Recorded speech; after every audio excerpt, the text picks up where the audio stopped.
So this is the Worcester Bosch boiler in 55 Flora Street. What you need to know about this boiler is always make sure that the pressure is in between the 1 and the 3. I've just fired this up so it might look a little bit low at the moment, but it will rise. If it goes above the 3, then obviously it could cause things to pop inside. If it goes below the 1, it might not have enough pressure to pump the hot water around the system. So just making sure that the power boiler is on. When it is fired up and it's doing something, this green light will be on. And then there are 2 more dials here. This is the dial that controls the temperature of the water that's going around your pipes and your radiators. If you're finding that the heating isn't, the radiators aren't as warm as you'd like, even when they're on full, then push this dial up a little bit. If you're finding that the radiators are very, very hot and you're having to turn them down, then just bring this down a little bit, because obviously you don't want to be heating radiators that you don't want.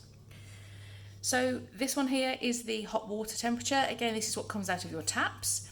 So if you're finding that it's coming scalding out of your taps, then turn it down a little bit. If you're finding maybe during the winter months it's not quite warm enough coming out of the taps, then just push it up a little. And then finally, you've got the heating timer. So what we have here is 3 settings. When it's the switch is in the off position, that means that it's not going to be pumping any water around the radiators.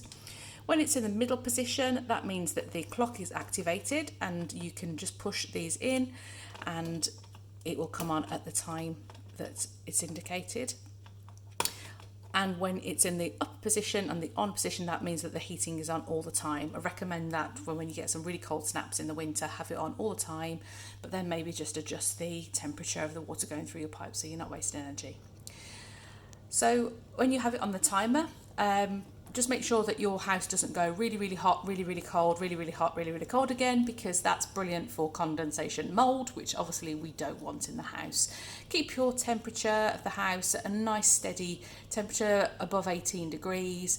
It's actually a lot more energy efficient to keep it at a temperature like that than it is for it to go 24 degrees when you're coming from uni and then go all the way back down to 15 degrees when you're all out and then back up to 24 degrees. That's what happens when the condensation mould, what happens, the water vapour in the air condenses on the cold walls, and then that's what causes mould growth. If you do have any of that in this property, let us know straight away. We haven't experienced that at all in 55 Flora Street. It's a very newly built house in 2014. But if you are getting any kind of condensation mould like that, please do let us know so that we can come and see if there's anything that we can do to stop that from happening. So there we go. That is the Worcester Bosch Green Star. If you have any problems at all, please do give us a call.